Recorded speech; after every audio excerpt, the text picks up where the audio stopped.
بسم الله والصلاة والسلام على رسول الله عليه أفضل الصلاة وأزكى التسليم. مرحبا بكم، شراكم حبيباتي، نتمنى إن شاء الله تلقاكم لا فيديو هذه لاباس عليكم هنيين في تمام الصحة والعافية. اليوم بإذن الله راح نشارك معكم طرطة بالبسكوي تاع المحلات، يعني راح نخدمو طارت بدون فرن. هنايا كما راكم تشوفوا في المكونات، يعني حطيتها كامل قدامكم هكذا باش تشوفوها. عندي البسكوي هنايا حطيته في صحنه، فرغته هكذا باش يبان لي، بس كي حليته لقيت حبات مكسرين وحبات يعني لاباس عليهم. حبات هذوك اللي لاباس عليهم نديرهم يعني على الحاشيه، والحبات اللي مكسرين نديرهم يعني في الوسط، مانيش راح نضيعهم. بالنسبة للبسكوي أنا ديت يعني زوج، هكذا زوج يعني باكيات، كل باكي فيه 260 غرام. درك يبان لكم في التصويرة يعني الوزن نتاعو، 260 غرام. بالنسبة لبقية المقادير، عندي الحليب، عندي بودرة شونتي، عندي بودرة الكاكاو، هنا شيكولا فيرميسال تزيين، فرماج هنا يعني بدون يعني ماهوش مالح، أنا درت الأمير، شيكولا مينا، شيكوري، شيكولا تارتيني. هنايا نجيب بودرة شونتي كاس كيما راكم تشوفوا. بالنسبة للحليب، ديروا كاس حليب يكون بارد، نقصوا منه 4 أصابع. أنا درت بزيادة شوية الحليب، ومن بعد زدت يعني بودرة شانتي باش نحصل على القوام اللي يعني قوام مضبوط واللي نحتاجه. يعني كاس تاع بودرة شانتي بكاس حليب نقص منه 4 أصابع يكون بارد. أنا نخلطوا لا كريم شانتي، ما تخلطوهاش مليح حتى تطلع. زيدوا لها علبة الجبن هذه اللي تكون يعني طرية وماهيش مالحة، وكملوا طلعوها. هنا خاطر كون طلعوها مليح وتزيدوا لها الجبن راهي تجيكم محببة، يعني تجيكم فيها هذيك الكتل ولا الحبيبات، وكملوا طلعوها.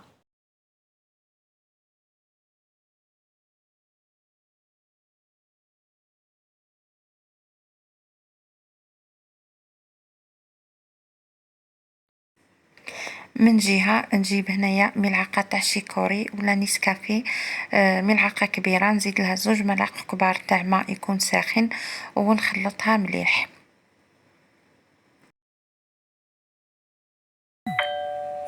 في كاسرونة نحط حوالي 2 ملاعق تاع قهوة تاع كاكاو يكون بني، ونضيف لهم نص كاس حليب، ونخلطهم بالطريقة هذه مليح، ومن بعد نحطهم فوق النار يسخنوا. كي يسخن خليط الحليب والكاكاو نضيفو 2 علب شيكولا بذوق الحليب، يعني كل باطة فيها 100 غرام، يعني نضيفو 200 غرام، ونخليوها فوق النار حتى تذوب.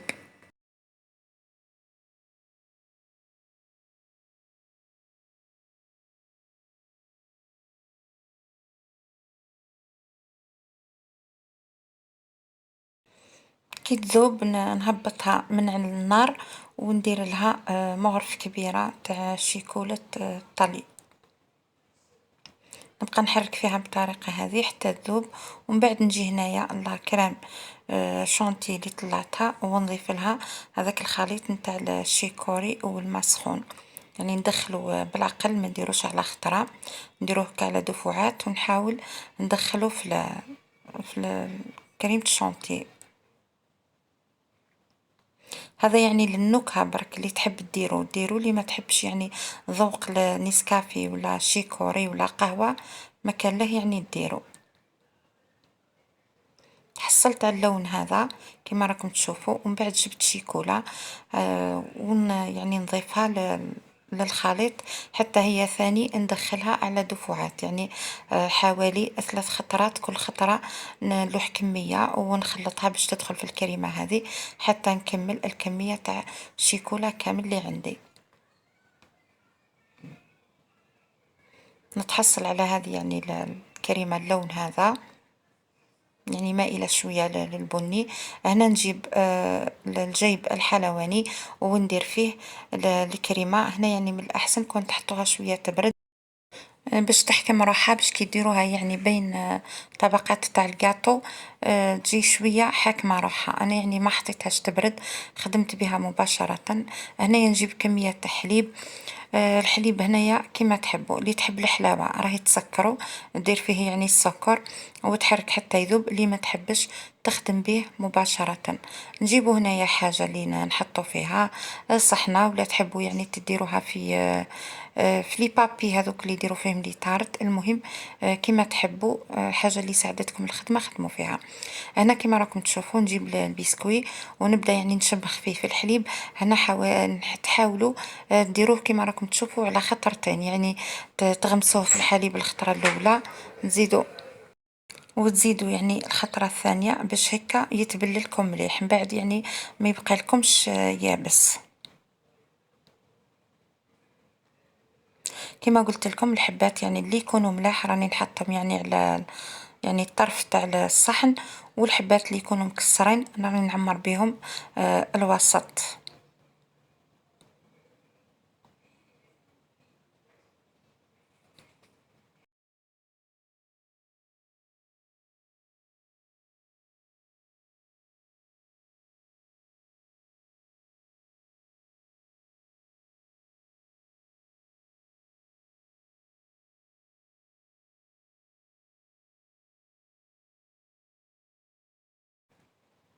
من بعد ما عدلت يعني الحبات تاع الكاطو، هنا نجيب الكريمة ونوزعها يعني باش نديرها كطبقة بالطريقة هذه. ومن بعد نجيب موس يكون يعني السطح تاعو عريض باش يساعدني في العملية نتاع اني نديرها كطبقة. هنا كي نسوي الكريمة نحاول ما نخليهاش يعني تخرج بزاف على الجوانب باش نحافظ على الشكل تاع الكاطو.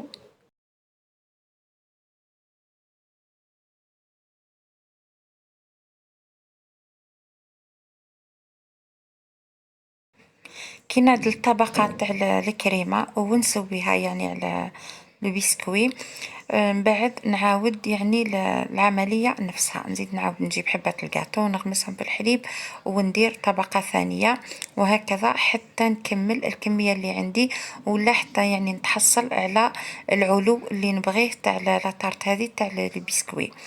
نحبها عالية، نكثر الطبقات تاع الكاطو، كل طبقة وطبقة ندير الكريمة. واذا بغيتها متوسطة انا هنايا درت حوالي 4 حبات، 4 طبقات عفوا، درت 4 طبقات تاع الكاطو، وحاجة باينة بين يعني طبقة تاع كاطو وطبقة ندير الكريمة. هنايا من بعد ما نكمل نجيب الكريمة ونطلي بها كامل الوجه تاع الطارتة هذه. هنا كما راكم تشوفوا الكريمة كما قلت لكم يعني ما خليتهاش في الثلاجة، جاتني شوية يعني طرية. هنا ثاني قاعده نعطيكم الشيكولا، جبت شيكولا طارتيني، درت لها شويه زيت كيما مرفه يعني نديرها تصلح لي ساعه ساعه، يعني كيما تعرفوا العبد يدوخ. رحت درت لها الحليب صارت تجمدت وخرجت لي يعني واحد الزي هكا، ما عجبتنيش باش ندير بها الوجه، وكان الليل يعني ما قدرتش نشري. وليت المهم كاموفليت كملت خدمت بها وخلاص. هنا يعني حطيت لاطارت يعني بردت لي شويه، وجبت شيكولا هذيك اللي ذوبتها وسيحتها هكا على الجوانب، ودرت يعني في الوسط. هنايا التزيين يبقى ديما يعني اختياري. واني درتها يعني 2 خطرات، هذاك الشكل الاول وهذا الشكل الثاني، درتها الخطره الاولى عجبت لهم، ومن بعد يعني ما با 2 ايام ولا قبل حتى ما نخدم الفيديو قالوا لي زيدي عاوديها. وكنت ما زلت يعني ما خدمتش لا فيديو، وليت هنايا كي خدمت لاطارت الثانيه يعني حطيت الصور تاعها مع لاطارت هذيك الاولى. هذا يعني التزيين تاع الثانيه اللي عاودتها، درتها حتى هي بالوردات هذوك من الكريمه، ودرت فيرميسال شيكولا، درت لها التزيين هذا يعني تزيين بسيط.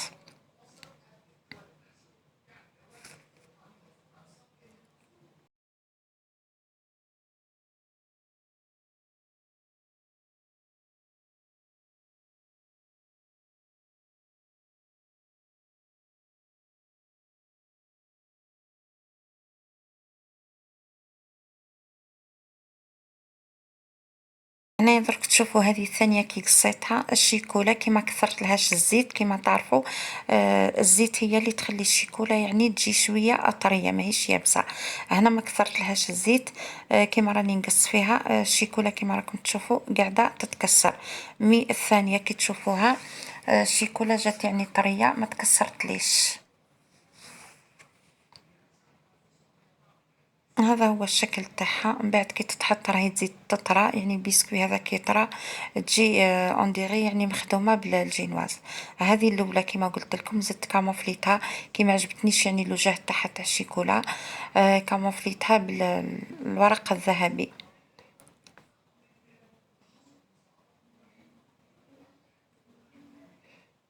يعني هذا هو الشكل تاعها النهائي. نتمنى ان شاء الله تعجبكم ونقول لكم لا فيديو جايه ان شاء الله. نتهلاو في رواحكم. سلام.